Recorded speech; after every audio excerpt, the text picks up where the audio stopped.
चलो, good morning प्राजल, रुचि, दिव्यांश, भरत, सामिनी, ईशान, दिव्यांशु, दिव्यांश, चलो ईशान, श्रेयांश, जानवी, सब लोग आ गए हो। चलो, वेरी गुड। तो देखो, जैसा कि हम लोग पिछले क्लास में डिस्कस किए थे कि आज हम लोगों का नोमेनक्लेचर का जो होगा वो फर्स्ट लेक्चर होगा। ठीक है, आज नोमेनक्लेचर का हम लोगों का पहला क्लास है।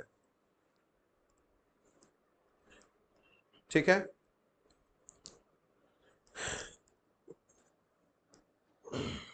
तो देखो, जैसा कि तुम बोर्ड पे देख रहे होगे कि हम लोगों ने एक डायग्राम बनाया हुआ है जिसमें हम लोग ऑर्गेनिक कंपाउंड्स को कुछ ब्रांचेस में हम लोगों ने, है ना, उसको डिवाइड किया है। तुम देखे होगे तो ये हम लोगों का एनसीईआरटी में भी दिया हुआ है, लेकिन कुछ इस ढंग से ही है, कुछ कुछ चीज मिसिंग है उसमें।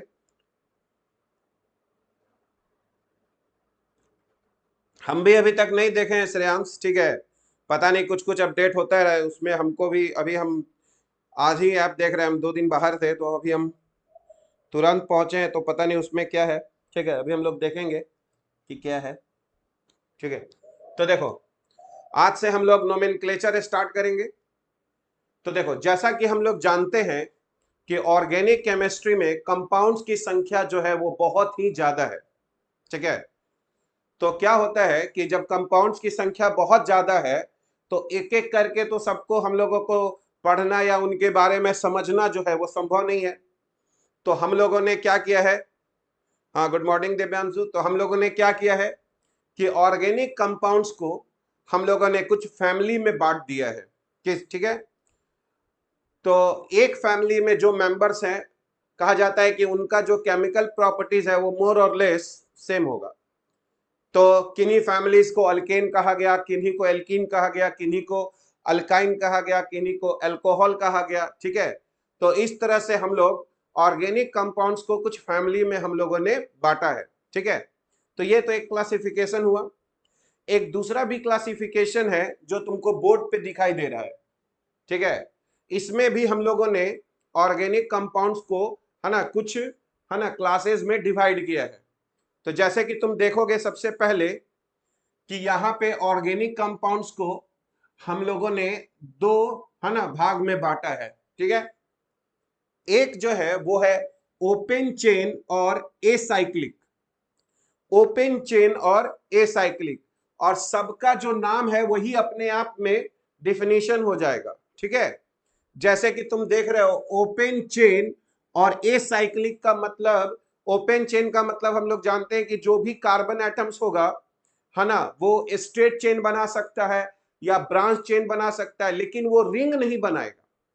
ठीक है, तो ओपन चेन में हम लोगों का जो कार्बन एटम्स है या बाकी कोई भी और एटम हो सकता है, जैसा कि हम लोग जानते हैं कि ऑर्गेनिक कंपाउंड्स में कार्बन, हाइड्रोजन तो होता ही है, साथ ही साथ ऑक्सीजन भी हो सकता है, नाइट्रोजन भी हो सकता है, सल्फर भी हो सकता है, फिर हैलोजेंस भी हो सकते हैं।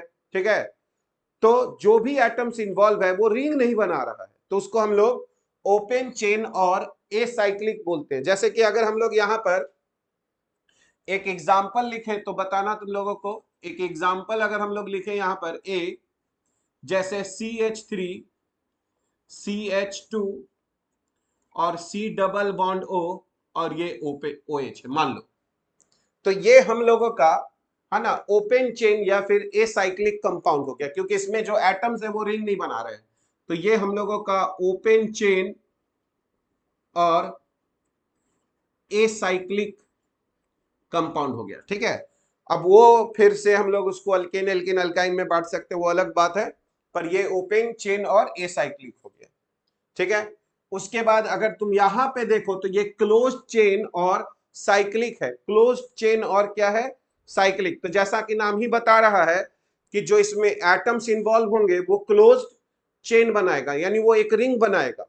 ठीक है, जैसे कि अगर हम लोग यहां पर देखें बी, ठीक है, तो जैसे कि हम लोग यहां पर बेंजीन, जो सबसे ज्यादा हम लोग पढ़े हैं अभी के क्लास में, बेंजीन, तो देखो ये एक है ना क्लोज चेन या फिर साइक्लिक कंपाउंड है ना, ये क्लोज चेन या फिर साइक्लिक कंपाउंड है। ठीक है, देखो एक वर्ड हम लोग आज के क्लास में सीखेंगे, एरोमेटिक। तो एरोमेटिक एक बहुत है ना बड़ा टॉपिक है, हम लोग उस पर है ना पूरा एक क्लास डिवोट करेंगे। ठीक है, पर अभी हम लोग कुछ ऐसा छोटा पॉइंट्स देखेंगे जिससे हम लोग कंपाउंड्स को पहचान पाए। ठीक है, तो अभी फिलहाल के लिए तुम देखोगे ऑर्गेनिक कंपाउंड्स को ओपन चेन और एसाइक्लिक में बांट दिए, यहाँ क्लोज चेन और साइक्लिक हो गया। तो चलो इसका कहानी तो खत्म हो गया। ठीक है, अब ओपन चेन में ब्रांच्ड भी हो सकता है, अनब्रांच्ड भी हो सकता है, अब उसको क्लासिफाई करने की जरूरत नहीं है। ओपन चेन हो गया, खत्म, हम लोग कर दिए। ठीक है, ये ओपन चेन और एसाइक्लिक को ही याद करो, तुम लोग उसको एलिफैटिक कंपाउंड्स भी बोल सकते हो। क्या बोल सकते हैं हम लोग? एलिफैटिक। ठीक है, ओपन चेन और एसाइक्लिक, इसी को हम लोग एलिफैटिक कंपाउंड्स भी बोल सकते हैं, एलिफैटिक। ठीक है, एलिफैटिक का मतलब होता है ऐसे कंपाउंड्स जो फैट से डिराइव किए गए हो, है ना, तो उसी को हम लोग एलिफैटिक कंपाउंड्स कहते हैं। अभी तुम फिलहाल समझो कि जो तुम एल्केन, एल्कीन, अल्काइन, अल्कोहल ये सब जो पढ़ोगे वो हम लोगों का एलिफैटिक कंपाउंड्स है। ठीक है, तो अब यहां पर सवाल उठता है कि क्लोज चेन और साइक्लिक को फिर से तुम देखो, यहां पर है ना दो भाग में बांटा गया है, दो भाग में बांटा गया है। एक लिखा गया है कार्बोसाइक्लिक, है ना, इसी को तुम होमोसाइक्लिक भी बोल सकते हो, है ना, होमोसाइक्लिक, होमोसाइक्लिक भी बोल सकते हो इसको। ठीक है, कार्बोसाइक्लिक को ही क्या बोला जा सकता है? होमोसाइक्लिक। तो देखो क्लोज चेन को दो भाग में बांटा गया, एक होमोसाइक्लिक और एक हेट्रोसाइक्लिक। नाम ही बता रहा है होमोसाइक्लिक, इसमें जो भी एटम्स रिंग बना रहा है वो सब एटम कार्बन होना चाहिए, इसीलिए इसका नाम पड़ा कार्बोसाइक्लिक।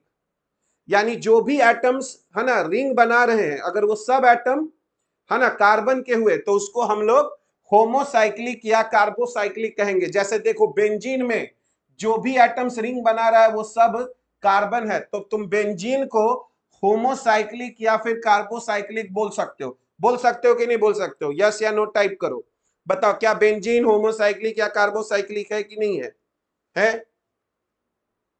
अच्छा, तुम लोगों को एक ऑर्गेनिक केमिस्ट्री का एक डीपीपी मिला होगा, ऑर्गेनिक केमिस्ट्री का एक डीपीपी मिला है ना, तो होपफुली तुम लोग बनाए भी होगे, देखे भी होगे, जो जो हम लोग डिस्कस किए वो सब हम लोग दिए उसमें। ठीक है, अच्छा अब देखो हेट्रोसाइक्लिक क्या हुआ? हेट्रोसाइक्लिक तो नाम ही बता रहा है हेट्रो, इसका मतलब यह हुआ कि जो एटम्स रिंग बना रहे हैं उसमें कम से कम एक एटम ऐसा होगा जो कार्बन नहीं होगा। कम से कम एक, एक से ज्यादा भी हो सकता है, लेकिन कम से कम एक एटम ऐसा होगा जो कार्बन के अलावा होगा। जैसे हम तुमसे पूछे, हम तुमसे इसको तुम क्या बोल सकते हो, याद करो, इसको तुम बोल सकते हो होमोसाइक्लिक, अभी के लिए फिलहाल होमोसाइक्लिक।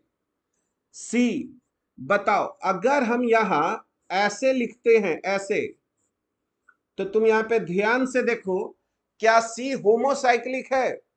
बताओ क्या सी होमोसाइक्लिक है?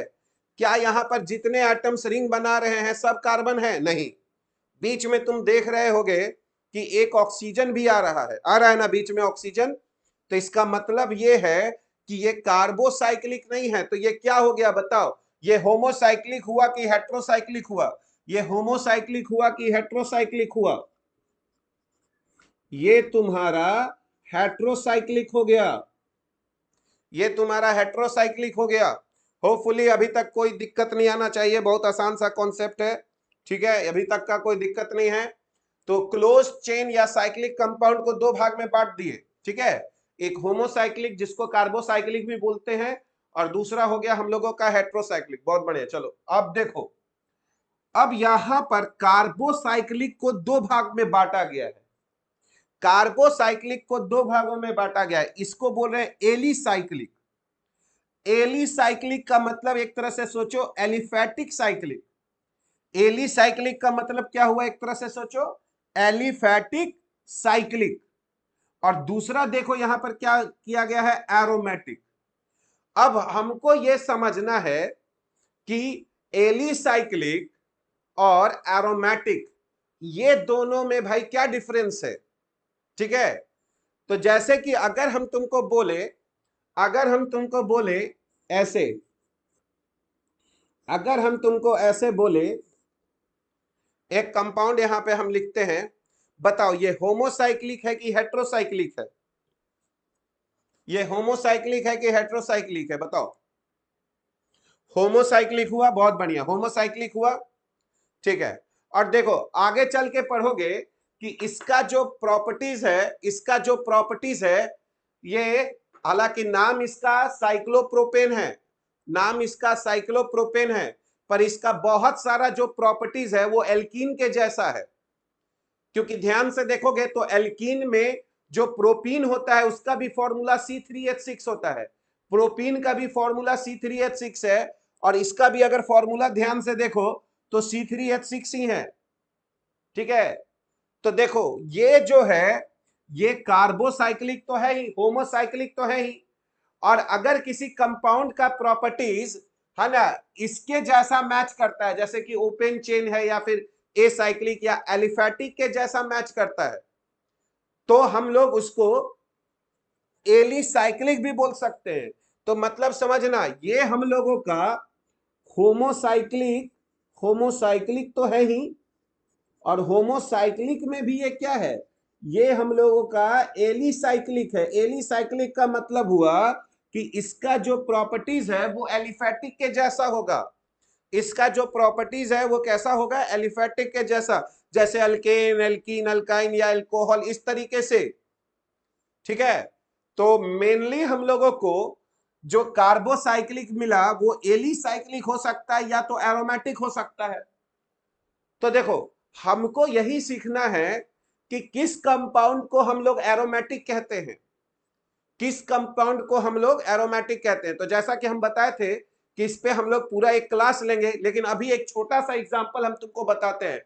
बेंजीन जो है वो एरोमेटिक कंपाउंड्स कहलाता है, बेंजीन जो है वो एरोमेटिक कंपाउंड है। ठीक है, बेंजीन जो है वो एरोमेटिक कंपाउंड है। तो एरोमेटिक कंपाउंड्स का जो प्रॉपर्टीज होता है वो एलिफैटिक कंपाउंड से कंप्लीटली अलग हो जाता है। ठीक है, तो अब सवाल उठता है कि हम लोग कैसे पहचानेंगे कि ये कंपाउंड एरोमेटिक है कि नहीं है। ठीक है, एरोमेटिक में समझना कि एरोमा लगा हुआ, एरोमा का मतलब होता है खुशबू, तो ऐसे कंपाउंड्स का नॉर्मली जो होता है वो प्लेजेंट स्मेल होता है, इसीलिए उनको एरोमेटिक्स बोला गया, एरोमेटिक कंपाउंड्स।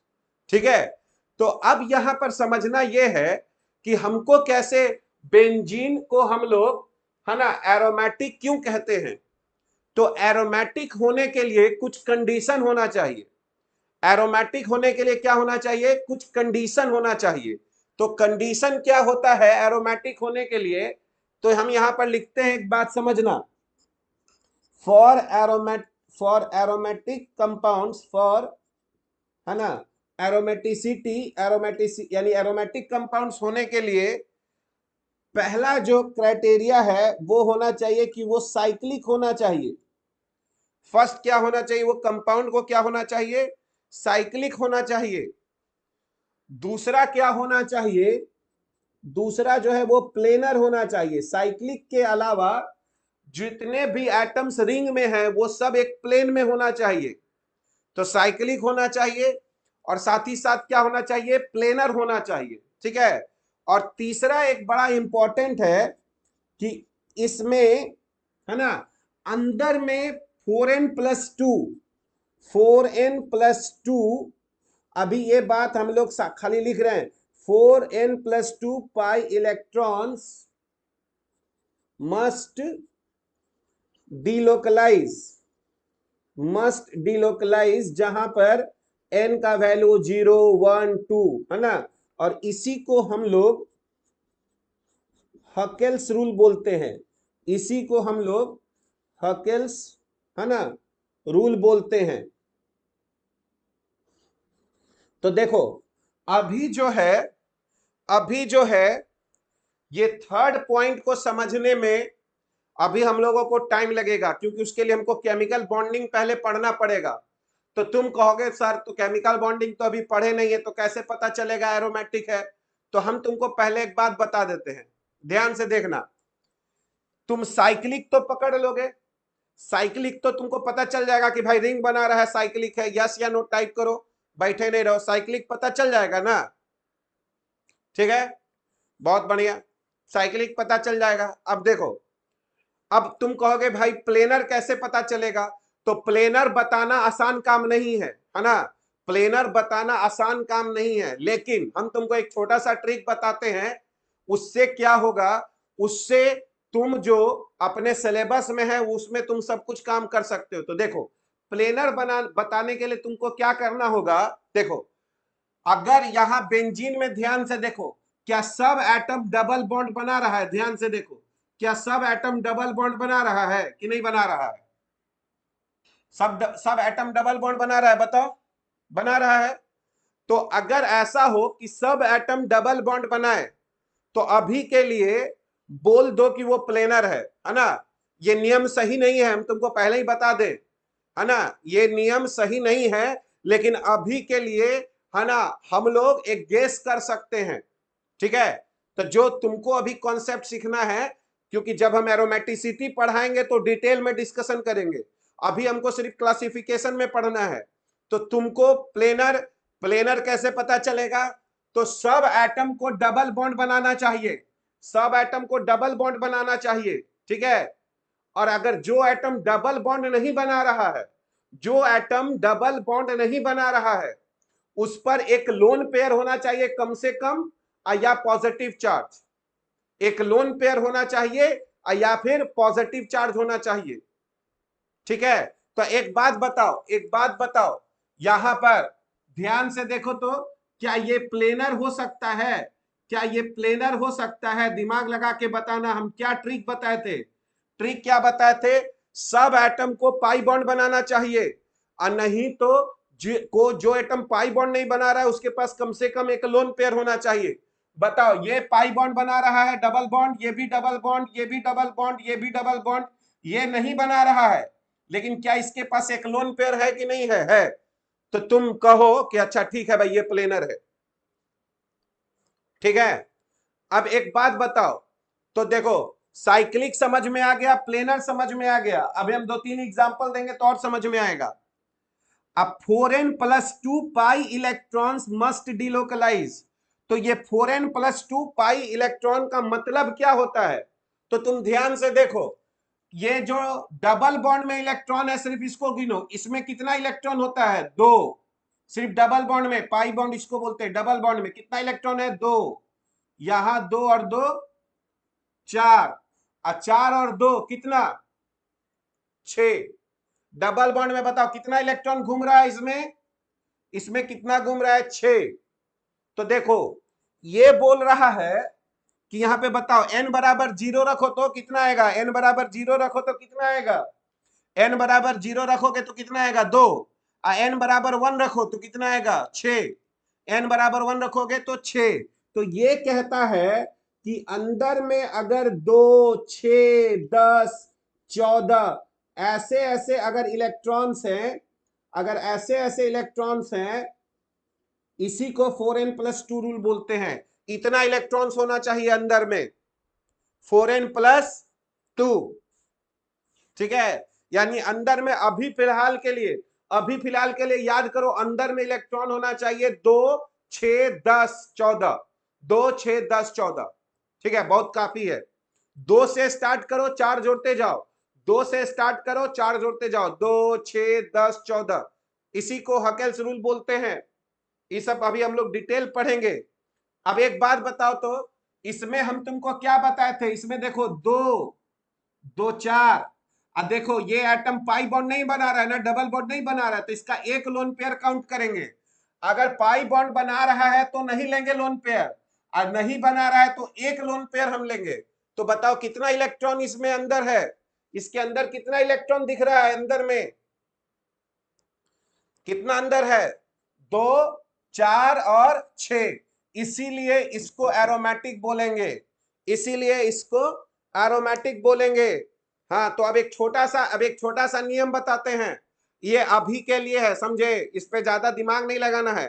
देखो, जब भी तुमको कोई साइक्लिक दिखाई दे और सब एटम पाई बॉन्ड बनाए, और जो एटम पाई बॉन्ड नहीं बना रहा है तो उसके पास लोन पेयर होना चाहिए। और अगर अंदर में तुम गिनो, अगर 2, 6, 10 ये सब आ जाए तो वो एरोमेटिक हो जाएगा। बात समझ में आया? तो वो सब क्या हो जाएगा? एरोमेटिक हो जाएगा। अब एक बात बताओ, अब यहाँ पे हम कुछ लिख रहे हैं, तुम हमको बताना एरोमेटिक है कि नहीं है। यहाँ पर डी हुआ, अभी हम यहाँ पे एक ये लिखते हैं डी के बाद ई। बताओ क्या ये एरोमेटिक है कि नहीं है? क्या ये एरोमेटिक है कि नहीं है? बताना क्या कंडीशन है? क्या कंडीशन है? साइक्लिक होना चाहिए।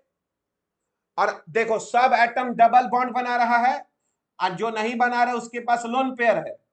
तो अंदर में गिनते इलेक्ट्रॉन 2, 4 और 6, तो ये एरोमेटिक हो गया। बहुत बढ़िया है।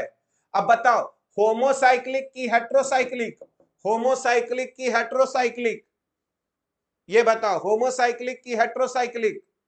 हेट्रोसाइक्लिक, तो इसको बोलेंगे ये हेट्रोसाइक्लिक, ये हेट्रोसाइक्लिक, हेट्रोसाइक्लिक और साथ ही साथ एरोमेटिक भी है। हेट्रोसाइक्लिक एरोमेटिक भी है। अच्छा अब ये बात बताओ, अब ये बात बताओ, इसका बहुत फेमस कॉमन नेम है, एकदम याद रखना, पाइरोल। 1000 बार सुनोगे, 1000 बार सुनोगे इसको, पाइरोल याद रखना इसको। हालांकि तुमको याद रहेगा नहीं क्योंकि लोग भुला जाता है, लेकिन ये सब बहुत इंपॉर्टेंट है, याद रखना। बताओ बताओ इसमें अंदर में कितना इलेक्ट्रॉन घूम रहा है? 6 की 8? बताओ इसके अंदर में कितना इलेक्ट्रॉन घूम रहा है? 6 की 8? 8 नहीं, नहीं। हम क्या समझाए? हम क्या समझाए? क्या ये एटम डबल बॉन्ड बना रहा है कि नहीं? ये एटम डबल बॉन्ड बना रहा है कि नहीं? नाइट्रोजन डबल बॉन्ड बना रहा है कि नहीं? बना रहा है ना? तो जब ये डबल बॉन्ड बना रहा है तो ये इलेक्ट्रॉन नहीं काउंट करेंगे। जब ये डबल बॉन्ड बना रहा है तो ये इलेक्ट्रॉन नहीं काउंट करेंगे। एक लोन पेयर तब काउंट करते हैं जब ये डबल बॉन्ड नहीं बनाए। जैसे यहां अगर ये डबल बॉन्ड बना रहा है तो लोन पेयर को काउंट नहीं करना है, ध्यान देना है। अब बताओ तो ये एरोमेटिक है कि नहीं है? ये एरोमेटिक है कि नहीं है? बताओ एरोमेटिक है कि नहीं है? है, क्योंकि अंदर में 6 ही इलेक्ट्रॉन है। तो ये भी हेट्रोसाइक्लिक है, ये भी हेट्रोसाइक्लिक है और साथ ही साथ एरोमेटिक भी है। ठीक है? और इसका नाम है, इसका कॉमन नेम है, बहुत इंपॉर्टेंट, पाइरिडीन। पाइरिडीन याद रखोगे तो फायदा करेगा। ठीक है जी? बताओ यहां पर हम ऐसे लिखे, एक ही लोन पेयर लेना है, 2 लोन पेयर हो फिर भी एक ही लोन पेयर लेना है। हम बार बार समझाए हैं, एक ही लोन पेयर काउंट करना होता है। बताओ क्या ये एरोमेटिक है कि नहीं है? क्या सब एटम पाई बॉन्ड बना रहा है कि नहीं बना रहा है? सब एटम पाई बॉन्ड बना रहा है, डबल बॉन्ड। और जो नहीं बना रहा है तो उसके पास लोन पेयर है कि नहीं है? और जो नहीं बना रहा है तो उसके पास लोन पेयर होना चाहिए, है। बताओ अंदर में कितना इलेक्ट्रॉन घूम रहा है? 6 घूम रहा है कि 8? एक ही लोन पेयर लेना है, एक ही लोन पेयर लेना है। 6, बहुत बढ़िया, बहुत बढ़िया। तो ये भी हेट्रोसाइक्लिक, ये भी हेट्रोसाइक्लिक, ये भी हेट्रोसाइक्लिक एरोमेटिक है, ये भी हेट्रोसाइक्लिक और एरोमेटिक है। ठीक है? और इसका नाम है फ्यूरान, और इसका नाम है फ्यूरान, याद रखना, FURAN, कॉमन नेम है ये सब, बहुत फेमस। हम बगल में भी ले लेते हैं ताकि पिक में आ जाए, जहां पे हम नीचे लिख दिए हैं फ्यूरान। ठीक है? याद रहेगा, 3 बहुत इंपॉर्टेंट कंपाउंड है। है ना, पायरॉल, पायरिडीन और फ्यूरान कॉमन नेम है, याद रखोगे, ठीक है।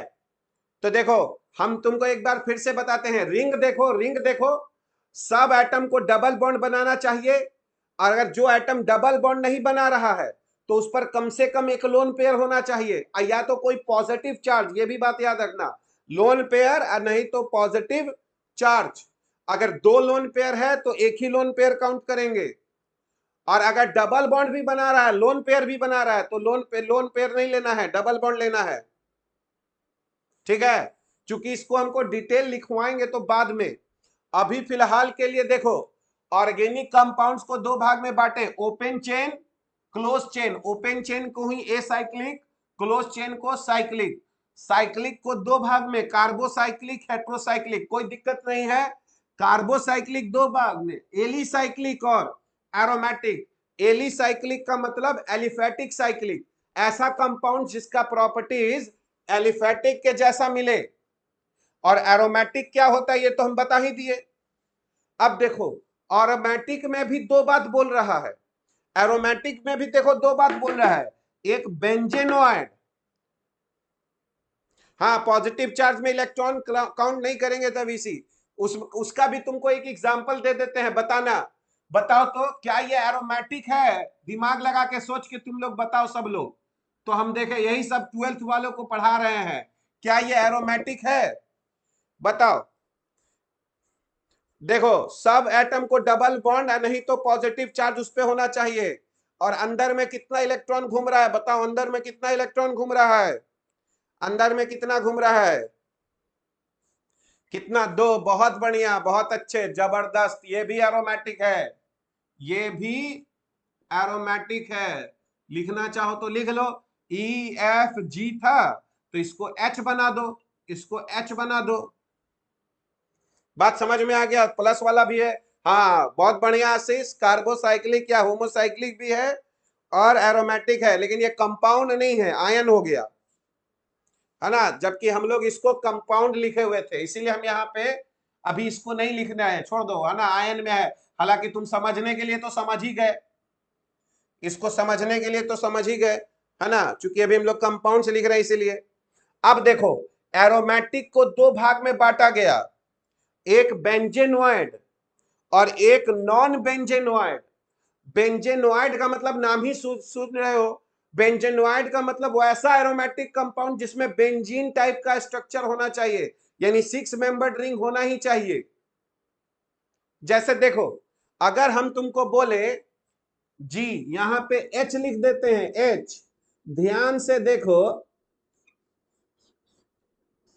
देखो यहां पे, बताओ तो, दिमाग लगा के बताना, क्या सब एटम डबल बॉन्ड बना रहा है कि नहीं बना रहा है, देखो तो, सब एटम डबल बॉन्ड बना रहा है कि नहीं बना रहा है, बना रहा है, बहुत बढ़िया, बहुत अच्छे, बहुत बढ़िया।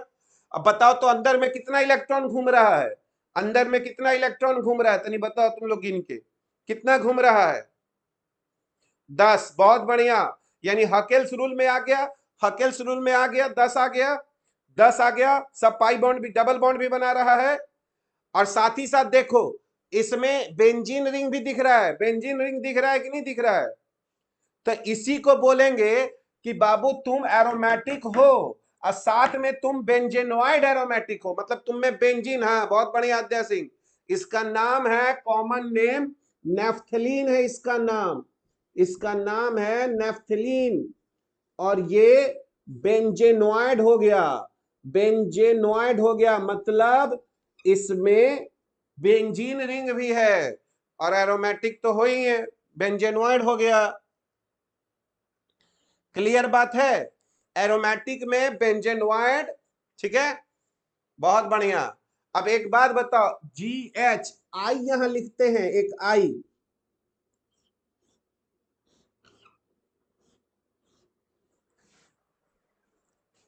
यहां पे 7 membered, pi bond, pi bond,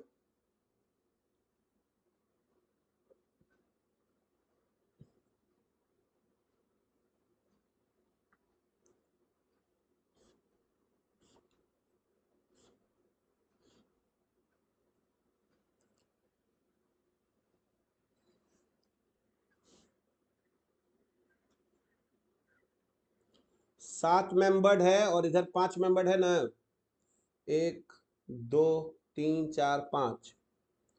तो यहाँ पर हम लोग दें अगर पाई बॉन्ड, तो यहाँ पर पाई बॉन्ड देना पड़ेगा, यहाँ पर पाई बॉन्ड देना पड़ेगा, और फिर यहाँ पर कितने का रिंग बन गया, 1 2 7 और, अच्छा नीचे नहीं दिख रहा है,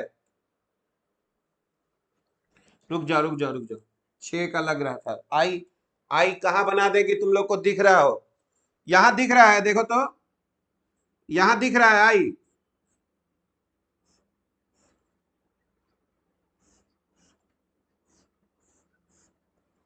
ये 7 का हो गया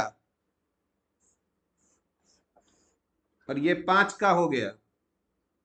यहाँ पर पाई बॉन्ड है, पाई बॉन्ड है, पाई बॉन्ड है, पाई बॉन्ड है और पाई बॉन्ड है। देखो अब एक बात बताओ, अब एक बात बताओ, क्या इसमें सब एटम डबल बॉन्ड बना रहा है, बताओ तो, क्या इसमें सब एटम डबल बॉन्ड बना रहा है, यस या नो बताओ।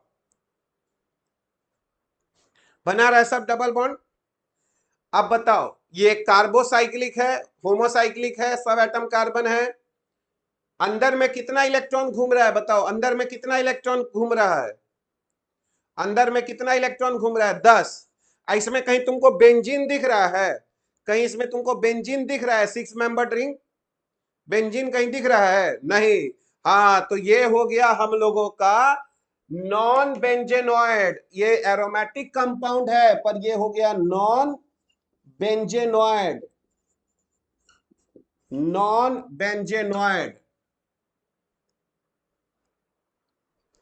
बात समझे, बात समझे। तो सिंपल सा बात है, देखो सिंपल सा बात है, एक बार समझा देते हैं। ऑर्गेनिक कंपाउंड्स को दो भाग में बांटा गया, एक ए साइक्लिक और दूसरा साइक्लिक। ए साइक्लिक जिसमें रिंग नहीं हो, साइक्लिक जिसमें रिंग हो। अब सवाल उठता है कि भाई जिसमें रिंग होगा वो दो भाग में बट गया, या तो सब एटम कार्बन है और या तो उसमें से कोई एक या एक से ज्यादा कार्बन नहीं है। अगर सब एटम कार्बन है तो फिर हो गया वो या तो होमोसाइक्लिक या तो कार्बोसाइक्लिक, बोले दोनों सेम बात है। और अगर रिंग में कार्बन के अलावा भी कोई एटम है तो वो हेट्रोसाइक्लिक हो गया। अब सवाल उठा कि भाई अगर तुम होमोसाइक्लिक हो तो या तो तुम्हारा प्रॉपर्टीज एलिफेटिक के जैसा होगा और या तो एरोमेटिक के जैसा होगा, इसीलिए होमोसाइक्लिक को दो भाग में बांट दिए, एक एलिसाइक्लिक, हाँ एक एलिसाइक्लिक जिसका प्रॉपर्टीज है ना एलिफेटिक के जैसा रह गया यानी ओपन चेन के जैसा रह गया, और दूसरा एरोमेटिक। ठीक है, अब एरोमेटिक में भी दो बात, या तो तुम में बेंजीन रिंग है और या तो बेंजीन रिंग नहीं है। अगर बेंजीन रिंग है तो बेंजेनॉइड, और अगर बेंजीन रिंग नहीं है तो नॉन बेंजेनॉइड। ठीक है, अब देखो यहां पे हेट्रोसाइक्लिक ऑलरेडी डिस्कस कर लिए कि इसमें भी दो भाग, एरोमेटिक और नॉन एरोमेटिक। तो यहां तो हम लोग हेट्रोसाइक्लिक का एरोमेटिक डिस्कस कर ही लिए। तो एक अगर हम तुमको बोले, एक हम तुमको बोले जहां पे ध्यान से देखो, क्या ये हेट्रोसाइक्लिक है बताओ तो, सी, क्या ये हेट्रोसाइक्लिक है, सी है, यस नो लिखिए भाई साहब।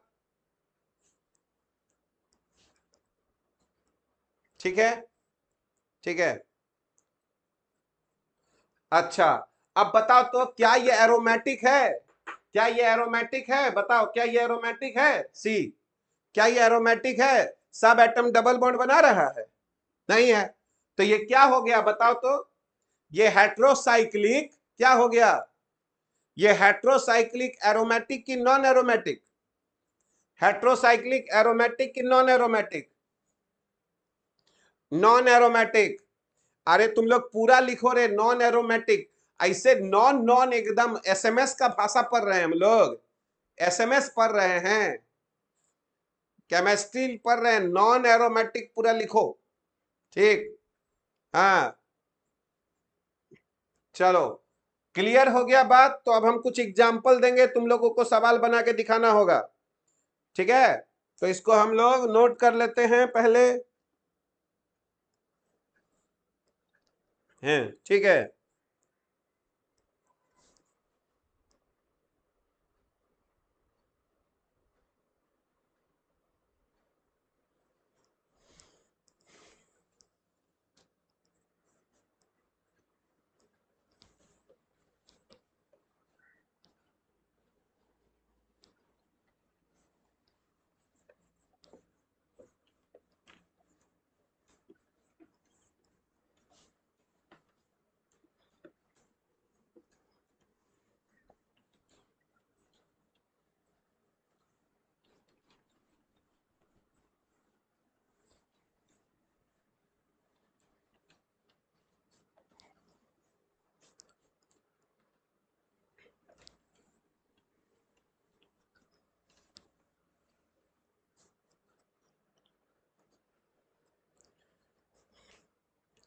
देखो हम लोगों का जो टॉपिक था वो था नोमेनक्लेचर 1, है ना।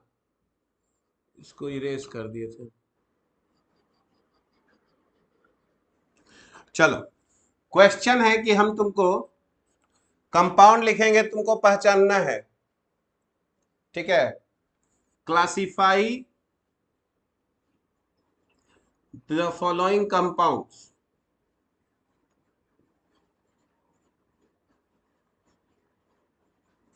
कंपाउंड्स या फिर आयन भी हो सकता है, ठीक है।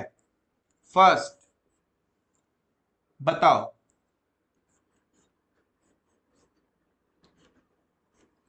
ये क्या है। पहले हम जो बोल रहे बोलना, होमोसाइक्लिक की हेट्रोसाइक्लिक, होमोसाइक्लिक की हेट्रोसाइक्लिक बताओ। होमोसाइक्लिक की हेट्रोसाइक्लिक, होमोसाइक्लिक, बहुत बढ़िया।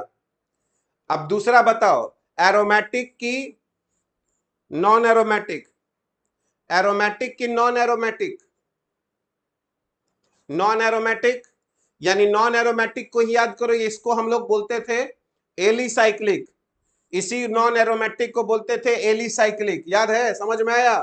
नॉन एरोमेटिक को एलिसाइक्लिक, तो इसका ये हो गया, इसको लिख लेंगे एलिसाइक्लिक। समझ में बात आया, एलिसाइक्लिक, ठीक है। बी,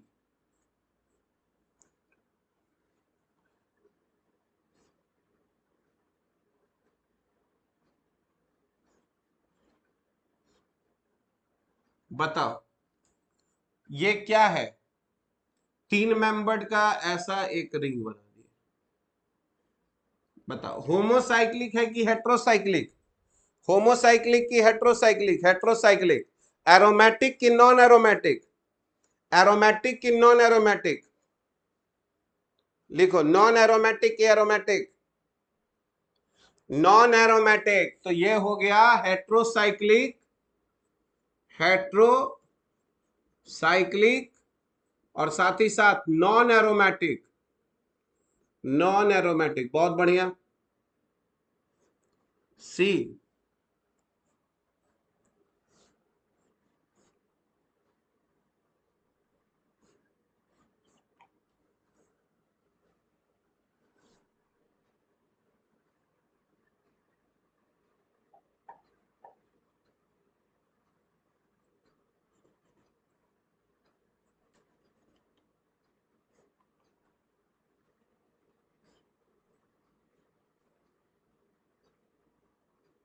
बताओ होमोसाइक्लिक की हेट्रोसाइक्लिक, हेट्रोसाइक्लिक, एरोमेटिक की नॉन एरोमेटिक, एरोमेटिक की नॉन एरोमेटिक, एरोमेटिक, बहुत बढ़िया, तुम लोग तेज हो गए हो, बहुत अच्छे, वेरी गुड। एरोमेटिक है क्योंकि ये पाई बॉन्ड बना रहा है, तो लोन पेयर नहीं गिनना है, तो दो दो चार दो छह, तो ये हो गया हेट्रोसाइक्लिक, हेट्रोसाइक्लिक और एरोमेटिक, बहुत अच्छे।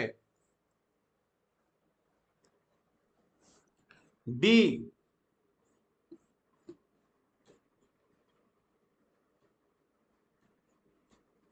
बताओ इसको क्या बोलेंगे।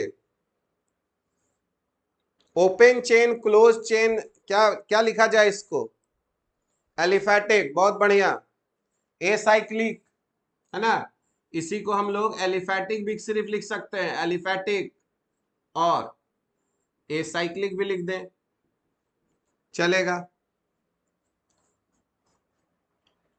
बताओ तो इसमें से कौन कार्बोसाइक्लिक है, ऑप्शन लिखो, कौन कार्बोसाइक्लिक है इसमें। A B C D, A carbocyclic है। कौन हेट्रोसाइक्लिक है, कौन कौन हेट्रोसाइक्लिक है, कौन कौन हेट्रोसाइक्लिक है, कौन कौन हेट्रोसाइक्लिक है।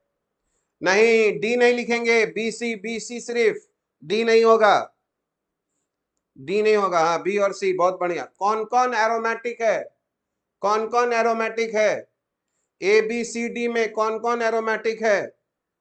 सिर्फ सी एरोमेटिक है, सिर्फ सी एरोमेटिक है, बात समझ में आ रहा है, ठीक है, बहुत बढ़िया। तो तुम लोग अब क्लासिफाई कर लोगे ऑर्गेनिक कंपाउंड्स को, ठीक है, हाँ, डिसाइक्लिक नहीं है, साइक्लिक नहीं है, ठीक है, बहुत बढ़िया। अब हम लोग समझ गए, क्लासिफिकेशन तो समझ गए, बहुत बढ़िया, वेरी गुड। तो अब हम लोग लेंगे, अब हम लोग लिखेंगे नोमेनक्लेचर ऑफ ऑर्गेनिक कंपाउंड्स। तो अब हम लोग पढ़ेंगे नोमेनक्लेचर ऑफ ऑर्गेनिक कंपाउंड्स।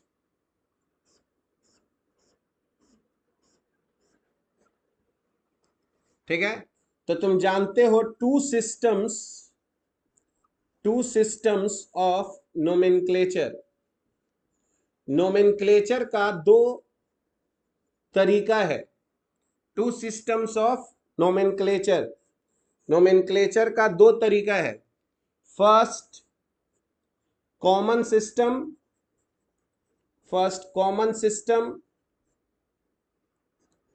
और ट्रिवियल सिस्टम, और दूसरा जो है वो है IUPAC सिस्टम या यूपॉक सिस्टम। IUPAC या इसको है ना यूपॉक भी बोलते हैं, कुछ लोग IUPAC भी बोलते हैं।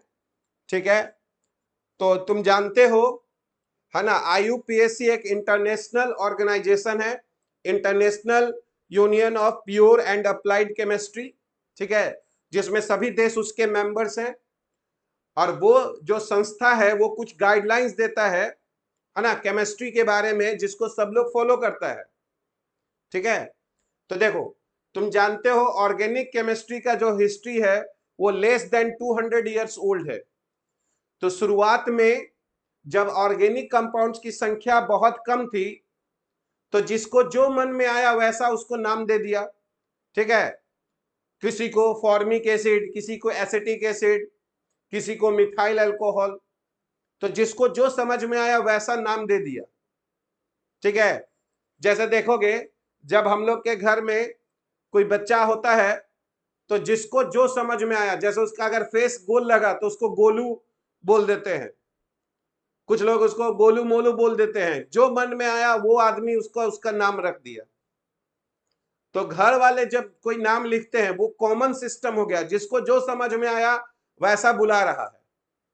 ठीक है, लेकिन देखो जब स्कूल में नाम लिखाने का बारी आता है, तो हम लोग बजाबता एकदम सर्च मारते हैं गूगल पे कौन अच्छा नाम है, फिर देखते हैं भाई उसका हॉरोस्कोप ये सब मिला उला के एकदम एक बढ़िया वाला नाम जिसको सुनने में अच्छा लगे।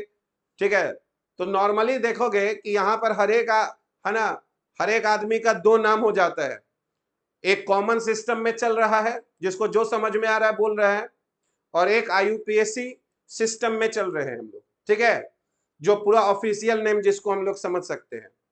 तो देखो, जब ऑर्गेनिक कंपाउंड्स का संख्या बहुत ज्यादा होने लग गया, तो देखा गया कि भाई सबका अगर अलग अलग नाम लिखा जाए तो नाम याद रखना एक बहुत बड़ा समस्या हो जाएगा। तब लोगों को लगा कि भाई कोई एक ऐसा सिस्टमैटिक तरीका होना चाहिए, कुछ ऐसे रूल्स होने चाहिए जिसको अगर हम लोग जाने है ना तो उसका हम लोग नाम लिख सकते हैं, और ये जो नाम होगा वो हर जो कंट्री है उसको एक्सेप्ट करे। नहीं तो सब लोग अपना अपना अगर नाम लिखना शुरू करेगा तो एक बहुत बड़ा है ना समस्या पैदा हो जाएगा। इसीलिए IUPAC कुछ गाइडलाइंस दिया है, कुछ रूल्स बनाया है, जिसके आधार पर हम लोग किसी ऑर्गेनिक कंपाउंड्स का जो है वो नाम लिखते हैं। पर अब देखो हुआ क्या, हुआ ये कि कभी कभी तुम देखे होगे कि किसी का कॉमन नेम बहुत फेमस हो जाता है, तो उसका ऑफिशियल नाम कोई याद नहीं रखता है। कॉमन नेम जो है वो इतना फेमस हो गया कि सब उसको उसी नाम से जानता है।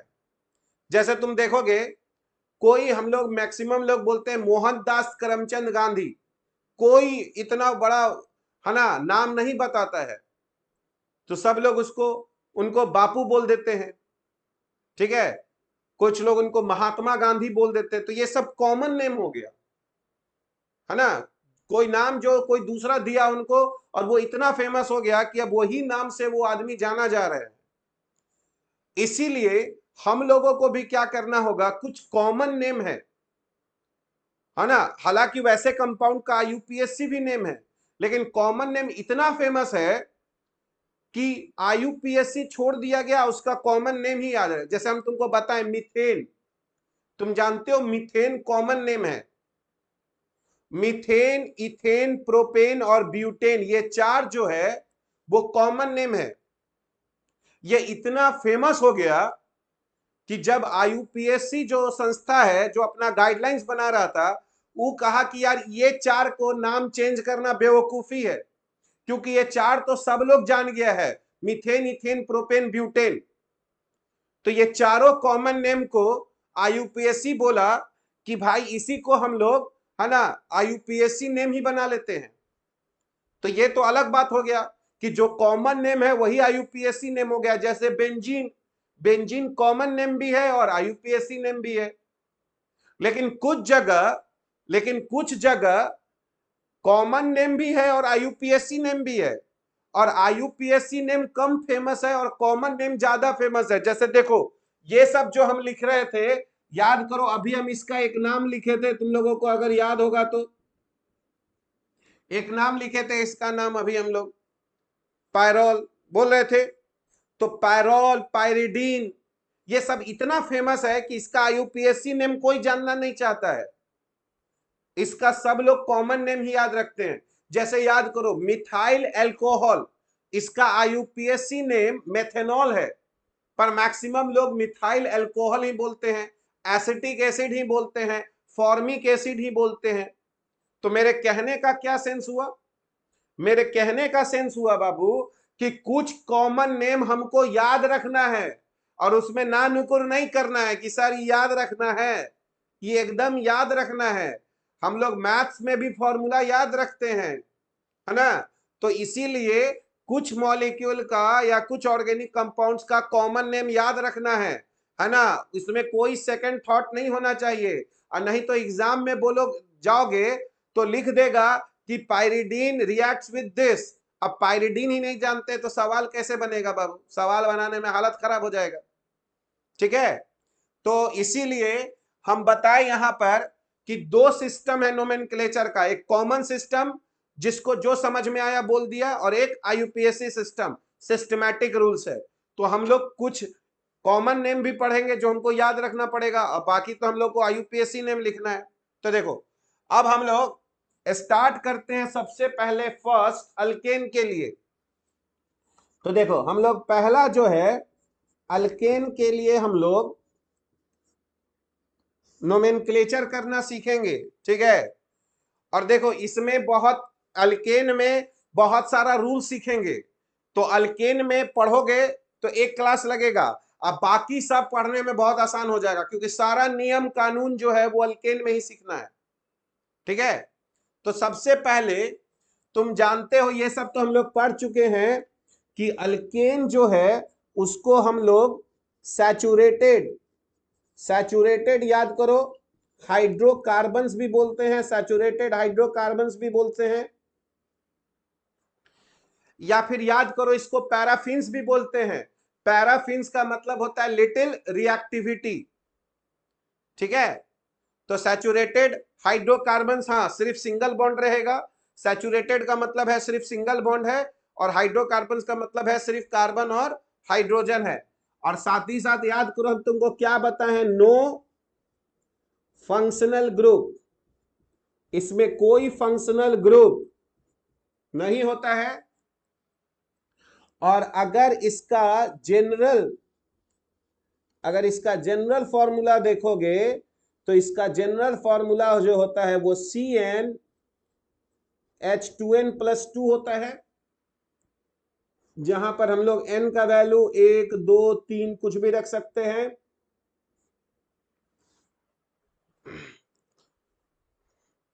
और यहां पर एक बात याद रखना है कि सिर्फ यही फॉर्मूला है जिससे अल्केन पॉसिबल है। कहने का सेंस, इस फॉर्मूला से कोई और कंपाउंड नहीं हो सकता है।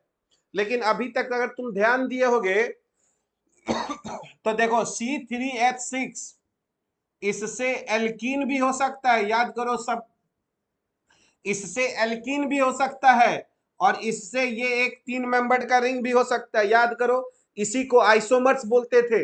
एक ही मॉलिक्यूलर फॉर्मूला से अलग अलग कंपाउंड हो जा रहा है, हो रहा है ना।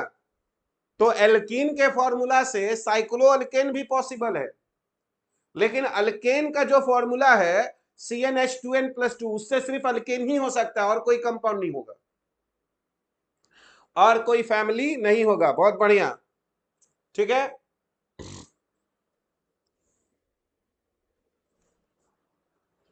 तो अब देखो, अब हम लोग कहेंगे कि अल्केन दो प्रकार का हो जाएगा, two types of alkane, two types of alkane, two types of alkane. Alkane जो है वो दो भाग में उसको बांट दिया गया, अल्केन जो है दो भाग में बांट दिया गया, टू टाइप्स ऑफ अल्केन। एक जो है, फर्स्ट जो है वो है अनब्रांच्ड अल्केन, अनब्रांच्ड और स्ट्रेट चेन अल्केन, अनब्रांच्ड और स्ट्रेट चेन अल्केन, ठीक है। मतलब इसमें सारा कार्बन एटम एक ही चेन में होगा, इसीलिए इसको अनब्रांच्ड और स्ट्रेट चेन अल्केन कह रहे हैं।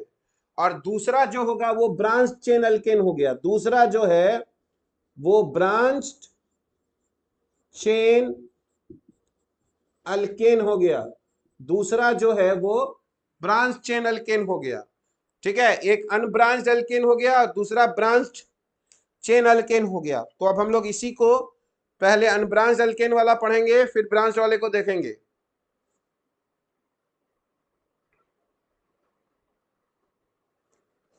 इसको बीच से इसको मिटा देते हैं।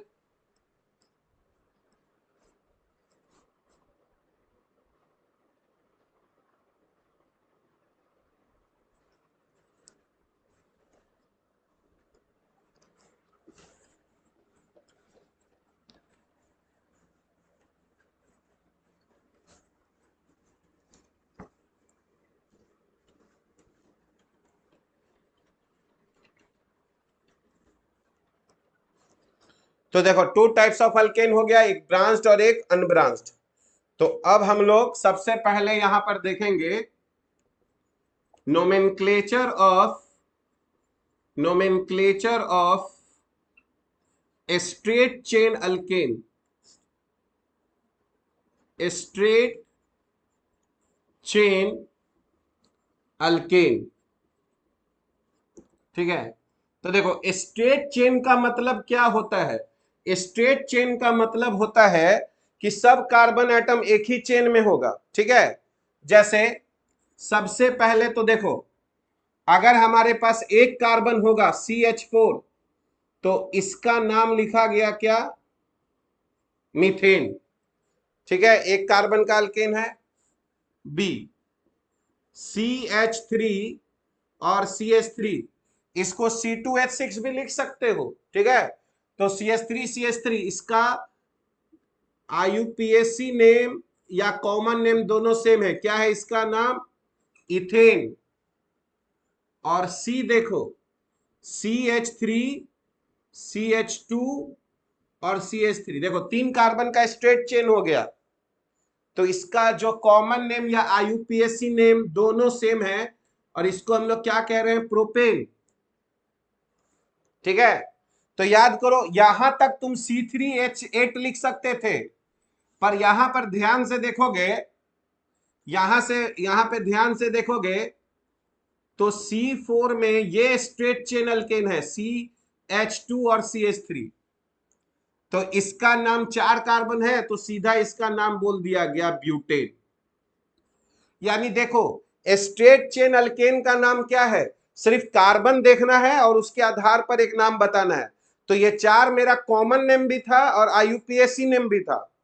और पांच से क्या किया गया कि पांच से हम लोग, है ना, एक हम लोग प्रेफिक्स यूज करना शुरू कर दिए, जैसे लास्ट में ANE लगा हुआ रहेगा, ठीक है। तो हम लोग यहां पर देखेंगे कि देखो, दो चीज होता है, एक सफिक्स, एक सफिक्स और एक प्रेफिक्स। देखो, ये पहले आता है वर्ड के पहले, और ये वर्ड के क्या आएगा, बाद में आएगा, ठीक है। तो यहां पर सफिक्स में ANE हो गया, ठीक है। और प्रेफिक्स में कार्बन का एटम को दिखाया गया, जैसे 5 है तो पेंट, 6 है तो हेक्स, 7 है तो हेप्ट, इस तरह से बोला गया। 8 को बोला गया ऑक्ट, ठीक है। तो यहां पर समझना है कि 4 के बाद से, है ना, अगर 5 कार्बन का रहा तो याद करो हम लोग इसको ऐसे दिखाएंगे CH3, और 5 कार्बन का स्ट्रेट चेन तो CH2, देखो कितनी बार, 3 बार, और लास्ट में CH3, तो इसका नाम देखो हो जाएगा पेंटेन, ठीक है।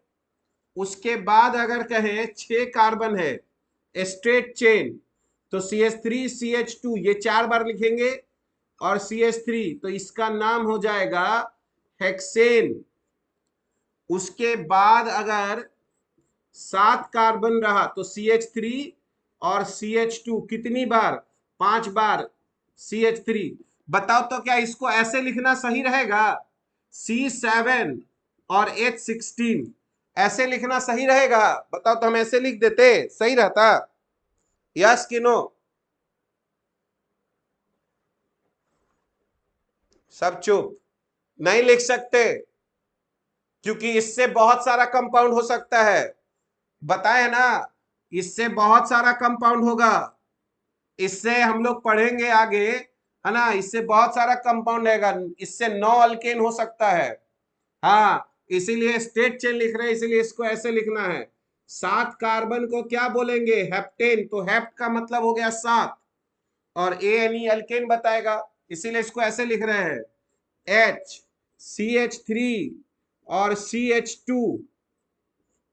यहां पर कितना कार्बन हो गया, 6 इधर, और फिर CH3, तो इसका नाम हो जाएगा ऑक्टेन।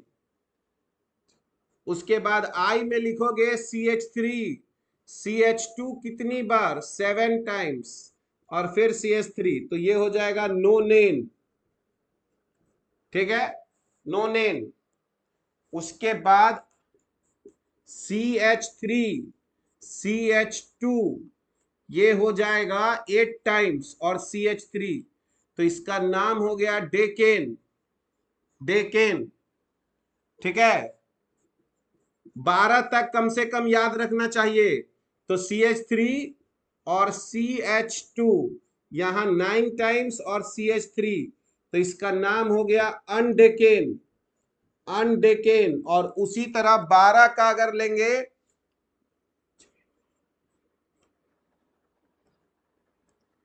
ऑर्गेनिक कंपाउंड्स ड्रॉ करना सिखाएंगे ना? क्या लगता है, सिखाएंगे कि नहीं सिखाएंगे? नोमेनक्लेचर पढ़ोगे तो उसमें पता चलेगा ना कि फंक्शनल ग्रुप कैसे रहता है, तो यहीं से सीखता है आदमी ऑर्गेनिक कंपाउंड्स को ड्रॉ करना, ठीक है।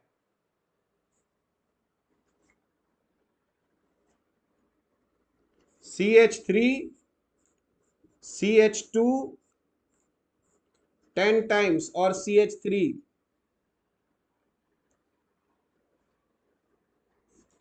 डोडेकेन, इसको क्या बोलेंगे, डोडेकेन, ठीक है। तो ये स्ट्रेट चेन अल्केन हो गया। तो अगर स्ट्रेट चेन, एक कार्बन तो ऑलवेज स्ट्रेट चेन होगा, 2 कार्बन भी ऑलवेज स्ट्रेट चेन होगा, है ना, 3 कार्बन भी ऑलवेज स्ट्रेट चेन होगा, 4 कार्बन से गड़बड़ा सकता है, इसीलिए हम ऐसे लिखे हैं। बहुत सारा किताब ऐसे लिख देगा C7 और H16 और इसको हेप्टेन कहेगा, ये सही नहीं है, इससे खाली हेप्टेन ही नहीं होगा,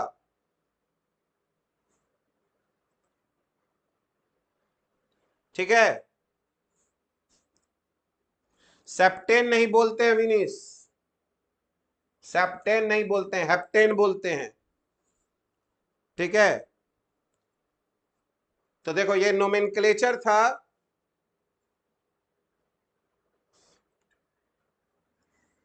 स्टेट चेन अल्केन का। अब हम लोग यहां देखेंगे branch chain alkane, branch chain alkane,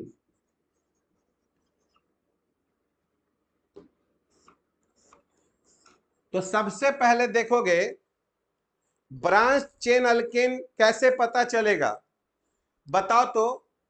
अभी लिखना नहीं, CH3 CH2 CH2 CH2 CH2 और CH3, बताओ ये स्ट्रेट चेन है कि ब्रांच चेन है?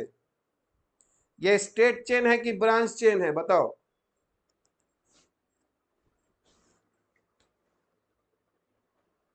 साउंड नहीं आ रहा है, आशीष को साउंड नहीं आ रहा है, तुम लोगों को साउंड आ रहा है? बाकी लोगों को साउंड आ रहा है? हाँ, तो देखो अब तुमको बता रहे हैं, अगर कोई, तुम लोग चैट पढ़ रहे हो ना, तुम लोग चैट पढ़ते हो, तो अगर कोई बोल रहा है कि आवाज नहीं आ रहा है तो तुम लोग लिख सकते हो कि आ रहा है, तो फिर हमको इंटरफेयर नहीं करना पड़ेगा, नहीं तो बार बार टाइम बर्बाद होगा। ठीक है, तो थोड़ा सा इसी को बोलते हैं अटेंटिव होना। अभी तो ऑनलाइन क्लास हो रहा है, थोड़ा सा देखते रहना है ना। तो देखो, स्ट्रेट चेन का मतलब होता है उसमें दो एंड होता है, दो एंड। तो यहां पर ध्यान से देखो, ये स्ट्रेट चेन है, कहीं ब्रेक नहीं है। तो ध्यान से देखोगे तो स्ट्रेट चेन में दो CH3 ग्रुप रहेगा, स्ट्रेट चेन अल्केन में दो CH3 ग्रुप रहेगा, और बाकी सब कार्बन CH2 रहेगा। यानी लास्ट वाला प्राइमरी कार्बन होगा और बीच में सेकेंडरी कार्बन होगा। तो अगर किसी अल्केन में सिर्फ प्राइमरी या सेकेंडरी कार्बन रहेगा, यानी सिर्फ CH3 या CH2 ग्रुप हो, तो उसको हम लोग स्ट्रेट चेन अल्केन कहेंगे। ठीक है, CH3 CH2 रहेगा तो स्ट्रेट चेन, और अगर उसमें टर्सरी कार्बन या क्वाटरनरी कार्बन आ गया, तब हम लोग उसको ब्रांच चेन अल्केन बोलते हैं। ठीक है, तो ये स्ट्रेट चेन अल्केन है। तो अब एक बात बताओ, अब एक बात बताओ, ये ब्रांच चेन अल्केन है। पहला एक हम यहां एग्जाम्पल लिख रहे हैं, ठीक है, पहले कुछ एग्जाम्पल देख लेते हैं, फिर वहां से हम तुमको रूल्स बताएंगे। तो देखो, सबसे पहले, क्या ये हम लोगों का ब्रांच चेन अल्केन है, बताओगे? क्या ये ब्रांच चेन अल्केन है कि नहीं है? यस कि नो? यस, क्योंकि देखो ये CH3 है तो एक एंड पॉइंट यहां है, एक CH3 यहां है तो एक एंड पॉइंट यहां है, और एक CH3 है तो एक एंड पॉइंट यहां है। तो किसी चेन में दो एंड पॉइंट होता है, यहां तीन एंड पॉइंट है। और याद करो, ये कार्बन टर्सरी कार्बन हो गया CH, ये टर्सरी कार्बन हो गया। तो देखो, ये एक ब्रांच चेन अल्केन है, ये एक ब्रांच चेन अल्केन है। और ब्रांच चेन अल्केन का नाम लिखने के लिए सबसे पहला नियम है, सबसे पहला नियम है, select the longest, select the longest continuous, select the longest continuous chain of, select the longest continuous chain of carbon atoms containing maximum number of, containing maximum number of substituents, containing maximum number of substituents। अब हम ये क्या लिखे हैं, पहले हम इसको बताते हैं। सबसे पहला, फर्स्ट लाइन पे फोकस करना है, select the longest continuous chain of carbon atoms. बताओ, अगर हम यहां से इधर जाएंगे तो ये भी एक चेन है, इसमें कितना कार्बन है? एक दो तीन, तो इसमें तीन कार्बन है। अगर हम यहां से ऐसे मुड़ेंगे तो, यहां से अगर स्ट्रेट जाएंगे तो एक दो तीन चार, इसमें चार कार्बन है इसके चेन में। और यहां से भी अगर हम लोग जाएंगे, एक दो तीन चार, तो यहां से भी चार कार्बन हो गया। ठीक है, तो अब एक बात यहां पे देखो, इधर से चलो तो ब्रांचिंग तुमको यहां पे दिख रहा है ना, यहां पे ब्रांचिंग, तो यहां से इधर जा रहे हो तो एक CH3 एक कार्बन, और यहां से इधर जा रहे हो तो भी एक कार्बन। इसका मतलब यहां से तुम नीचे भी जा सकते थे और यहां से आगे भी जा सकते हो। तो यहां पर longest continuous chain of carbon atoms को हम लोग ऐसे मान लेते हैं। तुम इधर से नीचे भी जा सकते थे। बताओ लॉन्गेस्ट कंटिन्यूअस चेन में यहां कितना कार्बन आया? खाली कार्बन गिनना है, हाइड्रोजन नहीं। लॉन्गेस्ट कंटिन्यूअस चेन में कितना कार्बन आया? ये 4 कार्बन है। और देखो क्या ये कार्बन चेन में आया? क्या ये कार्बन चेन में आया? क्या CH3 चेन में आ गया है? नहीं आ गया है। तो जो कार्बन चेन में नहीं आएगा उसी को सब्स्टिट्यूएंट बोलते हैं। जो कार्बन चेन में नहीं आता है तो उसको सब्स्टिट्यूएंट बोलते हैं। तो देखो इसको सब्स्टिट्यूएंट बोलेंगे, ये एक सब्स्टिट्यूएंट है, यानी ये जो है वो चेन में नहीं है। अब ये बाद में हम बताएंगे कि इसको मिथाइल बोलते हैं। ठीक है, अभी फिलहाल के लिए अभी हमको पैरेंट चेन पहचानने आना चाहिए। ठीक है, ठीक।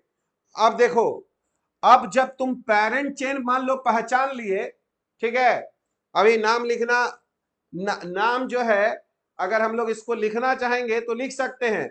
इसका नाम है 2 मिथाइल ब्यूटेन, लेकिन अभी वो नहीं कह रहे हैं। अभी हम लोग एक एक करके नियम सीखते हैं। पहले select the longest continuous chain of carbon atoms. ठीक है, तो ये फर्स्ट पॉइंट, ए का फर्स्ट हो गया। अब बी, अब बताओ इसमें कौन सा पेरेंट चेन है?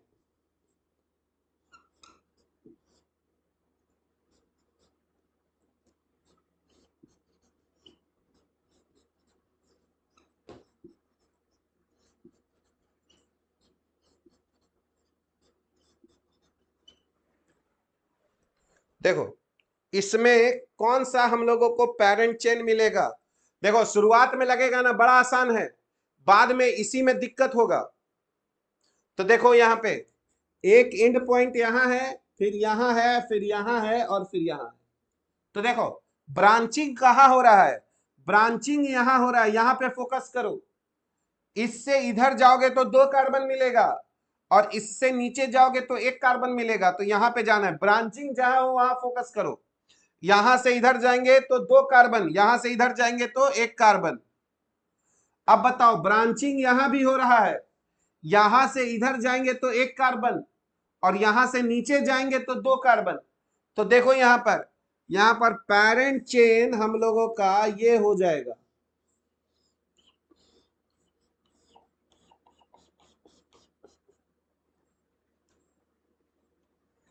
1 2 3 4 5 6 7, ये हम लोगों का पेरेंट चेन हो गया 7 कार्बन का।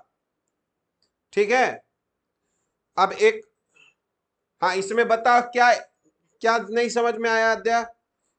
क्या हमको एक लंबा चेन चूज करना है कार्बन एटम्स का?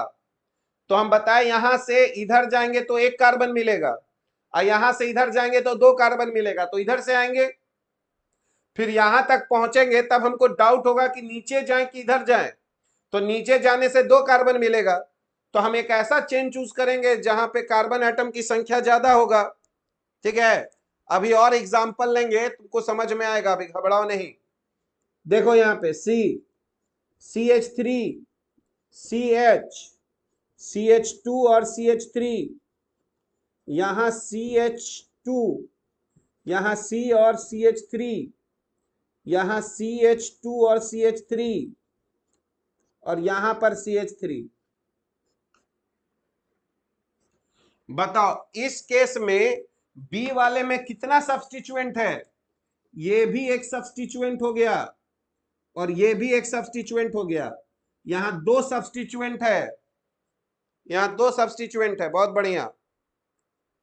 अब देखो इसमें इसमें हमको पेरेंट चेन चूज करना है। बताओ ब्रांचिंग कहां हो रहा है? ब्रांचिंग कहां हो रहा है? ब्रांचिंग एक यहां हो रहा है और एक यहां हो रहा है। दोनों को पहले मार्क कर लो, ब्रांचिंग कहां हो रहा है। अब देखो यहां से इधर जाओगे तो 1 कार्बन, और यहां से नीचे जाओगे तो 2 कार्बन, तो ऑब्वियसली नीचे जाएंगे। क्योंकि कार्बन एटम की संख्या ज्यादा मिलेगा।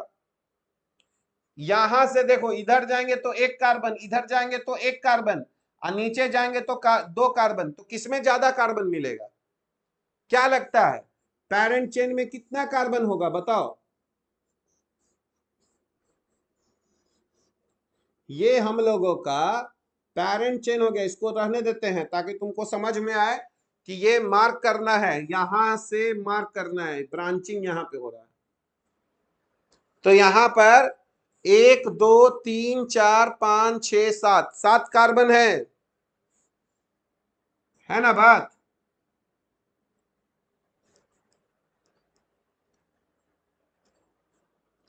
समझ में आया? ठीक है। अब यहां पे ध्यान से देखना, एक वर्ड हम और लिखे हैं, select the longest continuous chain of carbon atoms containing maximum number of substituents. अब हम लोग उस पॉइंट पे आएंगे कि मैक्सिमम नंबर ऑफ सब्स्टिट्यूएंट्स बोलने का क्या मतलब हुआ यहां। ठीक है, तो बताओ इसमें कितना सब्स्टिट्यूएंट्स है? इसमें कितना सब्स्टिट्यूएंट्स है? एक ये सब्स्टिट्यूएंट हो गया, एक दो और एक तीन, इसमें तीन सब्स्टिट्यूएंट है, इसमें तीन सब्स्टिट्यूएंट है, इसको भी मार्क कर लेते हैं।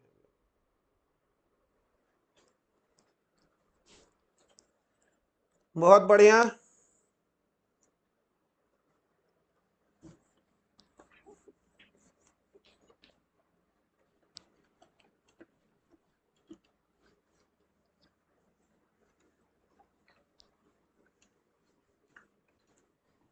देखो जहां ब्रांचिंग हो वहीं पे सोचना है कि किधर जाना है, समझ गए?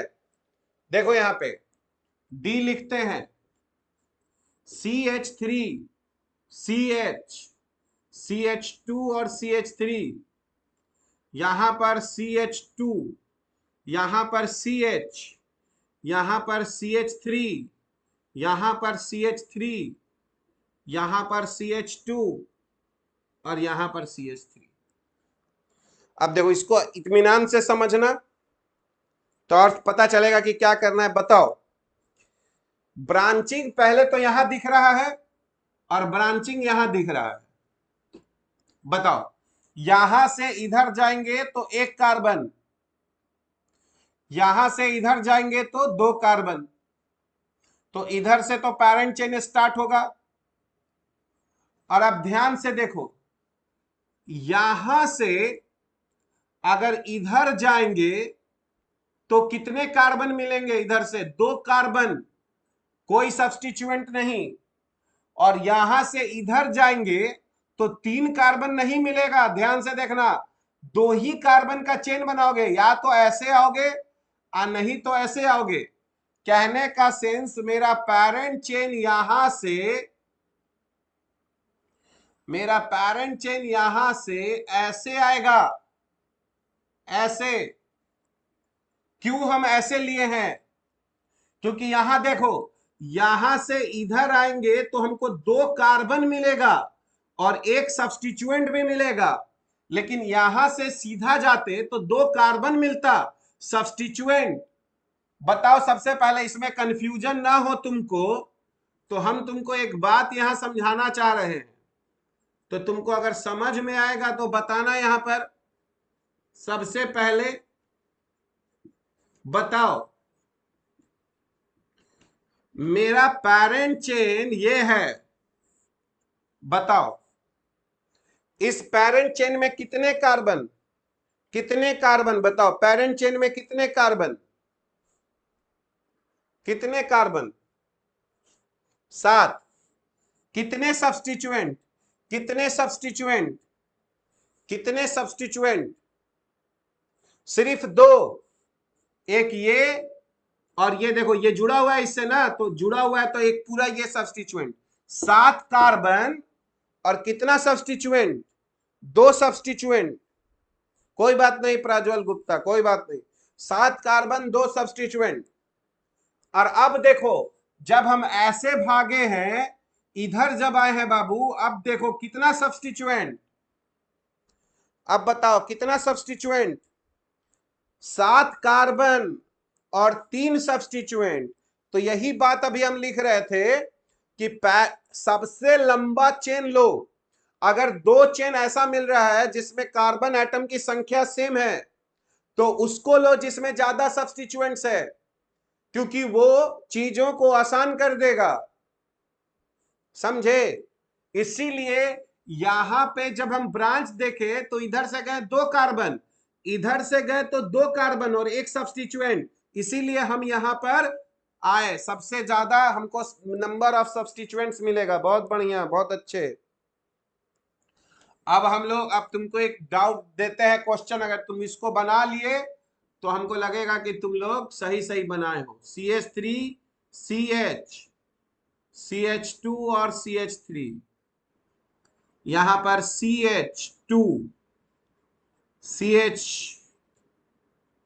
CH3 और CH3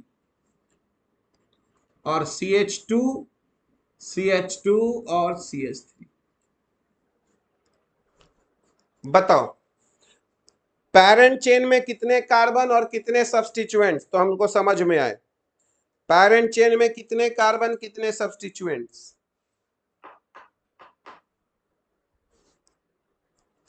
सब लोग लिखो तब समझ में आएगा। सब लोग लिखो पैरेंट चेन में कितने कार्बन और कितने सब्स्टिट्यूएंट्स। आयुष कह रहा है 7 कार्बन 3 सब्स्टिट्यूएंट। श्रेयांश पाठक 8 कार्बन और कितने सब्स्टिट्यूएंट? पैरेंट चेन में 8 कार्बन और 2 सब्स्टिट्यूएंट्स। बहुत ही बढ़िया, बहुत ही बढ़िया। पैरेंट चेन में 8 कार्बन है और 2 सब्स्टिट्यूएंट्स है। देखो यहां से इधर स्टार्ट होगा और ऐसे जाएगा, इधर नहीं मुड़ेगा। मुड़ने से सिर्फ 2 कार्बन मिलता है, स्ट्रेट जाने से यहीं पे ना ब्रांचिंग है।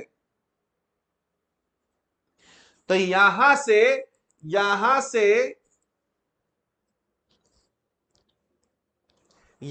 से अगर इधर जाएंगे तो 3 कार्बन का चेन मिलेगा, यहां से इधर जाएंगे तो 2 कार्बन का चेन मिलेगा। मिलेगा कि नहीं मिलेगा? इसीलिए ये हम लोगों का पैरेंट चेन हो गया। होपफुली तुम लोगों को ये बात समझ में आ गया होगा। पहला वाला बात, select the longest continuous chain of carbon atoms containing maximum number of substituents. बहुत बढ़िया, बहुत अच्छे। अब देखो दूसरा, ठीक है, for numbering the parent chain, for numbering the parent chain, for numbering the parent chain we use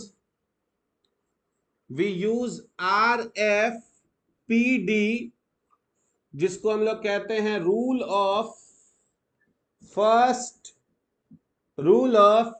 point of difference.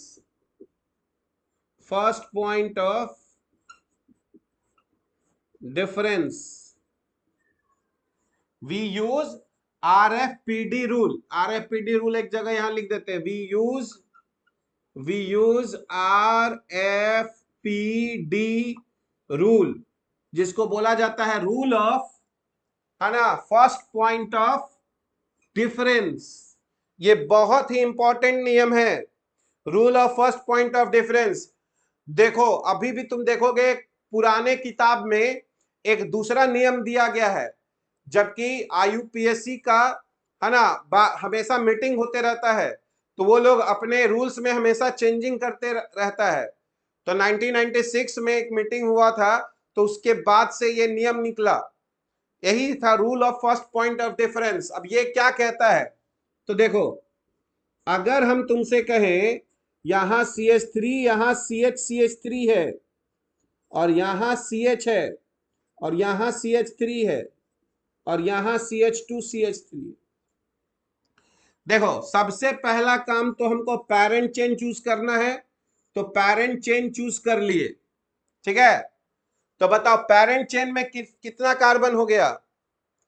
कितना कार्बन हो गया? 1 2 3 4 5, ठीक है। पैरेंट चेन में 5 कार्बन हो गया। बाद में बोलेंगे कि इसका पेरेंट नाम पेंटेन है, वो सब बात की बात है। बताओ यहां कितने सब्स्टिट्यूएंट है? कितने सब्स्टिट्यूएंट है? 2। तो देखो नियम कहता है rule of first point of difference कहता है कि अपने मन में इधर से नंबरिंग करो। अब देखो सब्स्टिट्यूएंट किधर से आता है, इधर से नंबरिंग करो। 1 2 3 सब्स्टिट्यूएंट किस पे आएगा, इधर से नंबरिंग करेंगे तो लेफ्ट से करेंगे तो सब्स्टिट्यूएंट किस पे आएगा, 2 और 3 पे। ठीक है, 2 और 3 पे इधर से करेंगे 1 2 3 4 और 5। और राइट से चलेंगे तो किस पे आएगा सब्स्टिट्यूएंट बताओ, राइट से चलेंगे तो 1 2 3 4, राइट से चलेंगे तो 3 और 4 पे आएगा। हाँ, तो देखो rule of first point of difference बोलता है कि इसके फर्स्ट से इसका फर्स्ट मिलाओ, तो यहां 2 है और यहां 3 है, डिफरेंस आ गया पहले ही बार में। तो जिधर से कम नंबर हो उधर से डिफरेंस करना होता है नंबरिंग, जिधर से कम हो, यहां 2 है यहां 3 है, डिफरेंस आ रहा है, तो इसमें कौन सा कम नंबर है, 2, यानी नंबरिंग यहां से होगा 1 2 3 4 और 5। देखो ऐसे। अभी एक और एग्जांपल देते हैं, बताना। CH3 CH CH3 CH2 CH CH3 CH CH3 और CH3। देखो इसमें अभी बता रहे हैं, देखो इसमें ये हम लोगों का पैरेंट चेन हो गया, ये पैरेंट चेन हो गया। देखो पैरेंट चेन हो गया, कितने कार्बन का पैरेंट चेन है बताओ, कितने कार्बन का पैरेंट चेन, कितना कार्बन है, लिखो रे, 6 कार्बन का पैरेंट चेन। अब हमको नंबरिंग करना है, नंबरिंग, अब हमको नंबरिंग करना है। देखो अपने मन में इधर से करो, किस किस पे सब्स्टिट्यूएंट आएगा, इधर से करेंगे तो 1 2 3 4 5, 2 4 और 5 पे आएगा, इधर से करेंगे तो 2 4 5 पे। इधर से करो नंबरिंग, इधर से करो नंबरिंग, 1 2 3 4 5, 2 3 और 5 पे आएगा, समझो मेरी बात। हाँ, अब देखो अब एक एक करके मिलाओ, इसका फर्स्ट और इसका फर्स्ट मिल गया, तो अभी डिफरेंस नहीं मिला है, दूसरे को मिलाएंगे। यहां देखो यहां 4 है और यहां 3 है, देखो डिफरेंस आ गया, किधर कम नंबर है, इधर कम नंबर है, तो नंबरिंग इधर से होगा 1 2 3 4 5 और 6 ऐसे। क्लियर बात हो गया, ठीक है।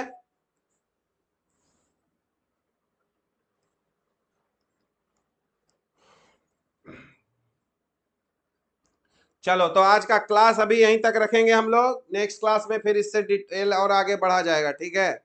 चलो अभी तक समझ में आ गया होगा, होपफुली अभी तक समझ में आ गया होगा, ठीक है। हाँ, अब देखो एक एक अनाउंसमेंट है कि देखो 11th और 12th मिलके इतना डाउट पूछ रहा है सब कि मेरा जीवन जो है वो एकदम तहलका मच गया है मेरे जीवन में, समझ गए, बहुत डाउट आता है। तो संडे का सिर्फ हम लोग क्लास लेंगे और संडे को कोई डाउट हम नहीं बताएंगे, पहले ही बता दे रहे हैं तुमको। जो डाउट होगा मंडे से सैटरडे के बीच में होगा, ठीक है, संडे को कोई डाउट नहीं बताएंगे, ठीक है। चलो फिर बहुत बढ़िया, बाय।